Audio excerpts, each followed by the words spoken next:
Chairman Raymond and committee members, I thank you for allowing me to be here today. My name is Miffy Kaase. I live in Kerrville, and I'm here representing this young man right now, Colton James Wendell. He's in San Antonio.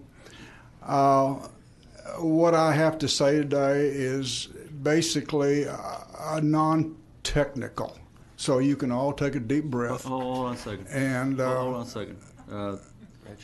Miss Bradshaw, can y'all get her? She left her pictures.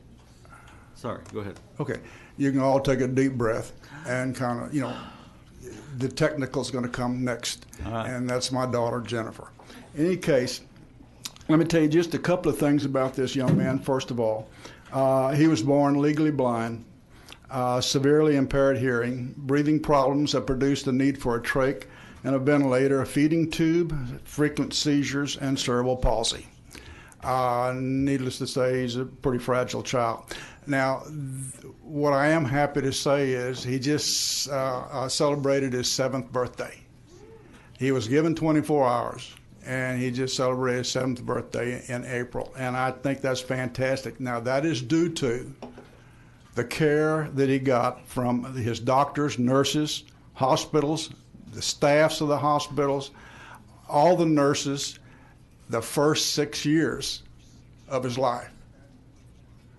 He made it that far because of that care. Unfortunately, things have changed in Texas, and Texas has seen the need to change this medical program, and it concerns all the medically fragile children living here in Texas. Now, I am not an idealist, I'm a realist. So what you're going to hear right now is basically a State of the Union message. It's how a grandfather sees the program. I have looked at it what it was, I have looked at it what it is, and I kind of shake for these kids about what it's going to be like tomorrow. Now, you guys and ladies, y'all have an opportunity to do some wonderful things. And I hope that somewhere along the line you can find it in your being to take action. I mentioned the first 6 years. Well, what's happened? What has changed to make something different? Well, I'm just going to mention a couple of things here because this my daughter gave me these, so hang with me. These are the things that Colton has lost medically. The daily treatment of albuterol. Okay. What? Albuterol. He knows it. Okay, you know what I'm talking about. All right. This breathing, it has to do with his breathing problems. Okay, the deal is he needs these when he gets sick. No allowance was given for additional vials of this particular substance. Inhalers have been denied. The calls for a new inhaler for his primary daily inhaler, that's been done away with. His rescue inhaler. All of these things require now a new inhaler. What happens if the new one don't work? The supplies that he's lost the suction catheters. They've been reduced. I don't know if y'all know, let me back up just a little bit. I don't know how many of you people have an impaired child in the family. I don't know how many of you have ever had to sit with one. And basically what I'm here to ask you to do, and it's a challenge, that the challenge is when you get ready to make a decision, call one of these mothers and tell them you want to pull a shift and pull a midnight shift. The deal is that, and I can speak from experience, I've done this. Nurses got sick. My daughter's working 14 hours a day. She has to sleep, so my wife and I pull the shift. And to sit there and have the buzzer go off and not know what the heck is going on, and it's 3 o'clock in the morning. Now, that'll make a believer out of you. And if that doesn't change your perspective on how important things are that we're talking about today, then there's no reason for this meeting.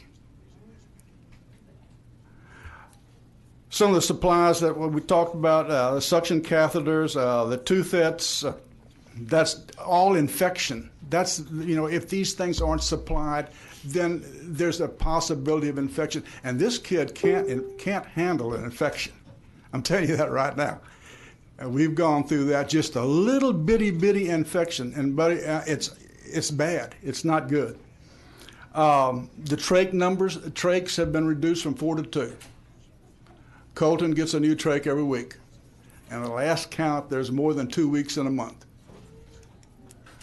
So he's basically, what the question is, do we use the same trach? Hey, that's not good. Infection.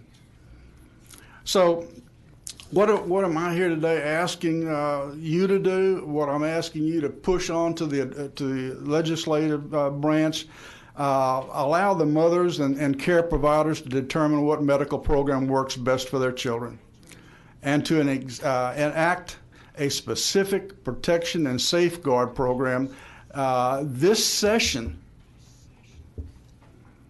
that will ensure that these medically fragile children, the children of Texas, and that's important that we have to understand, they're children, they're our children. It doesn't make a difference if yours, it's mine, it's our children, it's Texas children. Colton will have access to unrestricted medical care without further dictation by a managed care bureaucrat. People with no experience in these matters should not be allowed to make these decisions, and that includes you. Thank you. Now, one other thing. I have one question. Yes, sir. The lady that was here a while ago from MCO, she said that they had, I caught it, that they had a committee meeting, and they were talking about all these problems. My question is, who's on our committee? If there are other MCOs, it's a worthless committee. If there's 7 MCOs there ought to be 7 mothers. Because MCOs are going to make MCO decisions. The mothers need to be there to help them make those decisions.